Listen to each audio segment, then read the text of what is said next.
Saudara-saudari yang terkasih, kita jumpa lagi dalam Pelita Hati Dionian Channel hari ini, Minggu 5 Oktober 2025, hari Minggu biasa yang ke-27.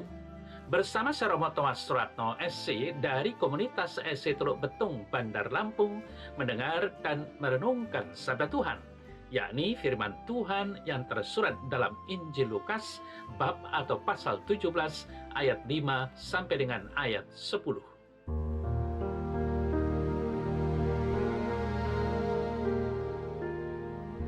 Sekali peristiwa, setelah Yesus menyampaikan beberapa nasihat, para rasul berkata kepadanya, "Tuhan, tambahkanlah iman kami." Tetapi Tuhan menjawab, "Sekiranya kamu mempunyai iman sekecil biji sesawi saja, kamu dapat berkata kepada pohon ara ini, 'Tercabutlah engkau dan tertanamlah di dalam laut,' dan pohon itu akan taat kepadamu. Siapa di antara kamu yang mempunyai seorang hamba yang membajak atau menggembalakan ternak baginya akan berkata kepada hamba itu setelah ia pulang dari ladang, 'Mari segera makan'? Bukankah sebaliknya ia akan berkata kepada hamba itu, 'Sediakanlah makananku, ikatlah pinggangmu dan layanilah aku sampai selesai aku makan dan minum. Dan sesudah itu engkau boleh makan dan minum.' Adakah ia berterima kasih kepada hamba itu karena hamba itu telah melakukan apa yang ditugaskan kepadanya? Demikian jugalah kamu. Apabila kamu telah melakukan segala sesuatu yang ditugaskan kepadamu, hendaklah kamu berkata, 'Kami adalah hamba-hamba yang tidak berguna. Kami hanya melakukan apa yang kami harus lakukan.'"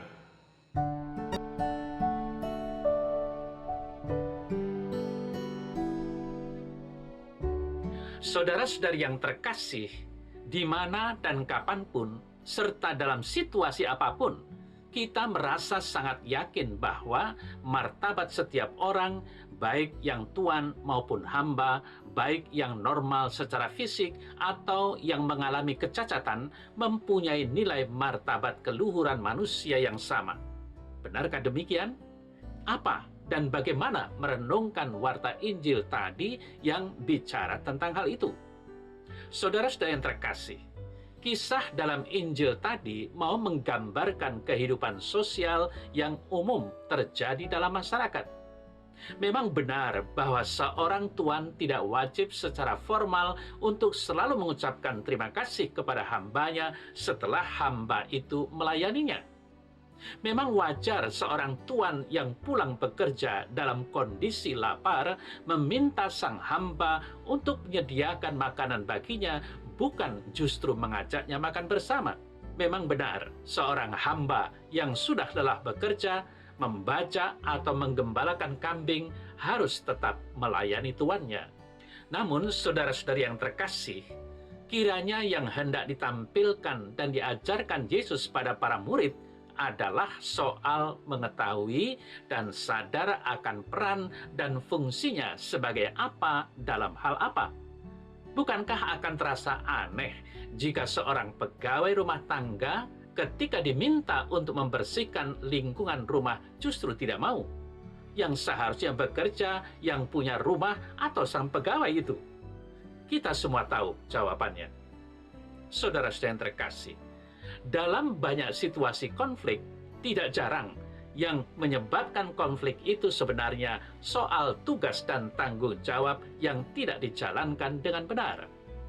Dalam sebuah komunitas, institusi, atau tempat kerja, kalau setiap orang tidak mengetahui dan sadar akan tugas dan tanggung jawab masing-masing, kehidupan harian akan menjadi kacau.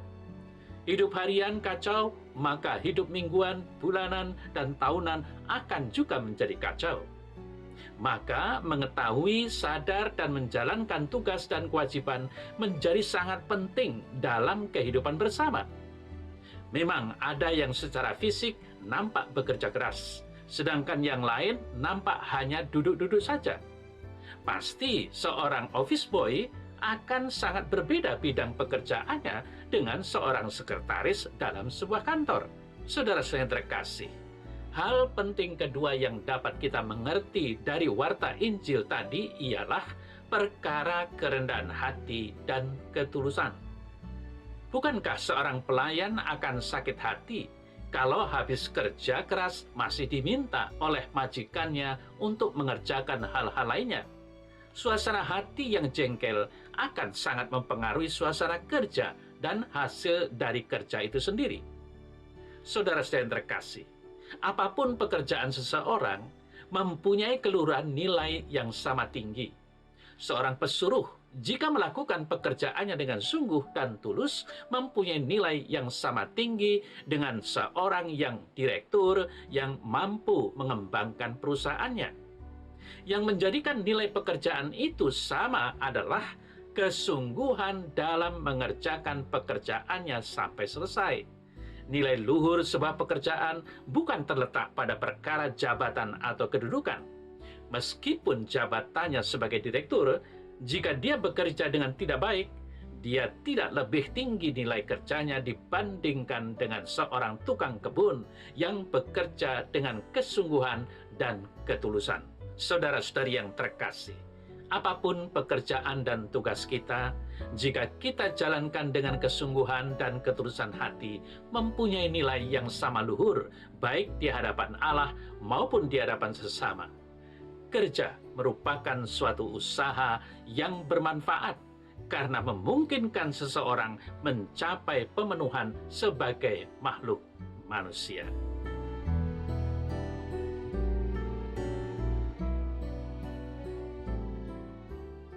Dalam nama Bapa dan Putra dan Roh Kudus. Amin.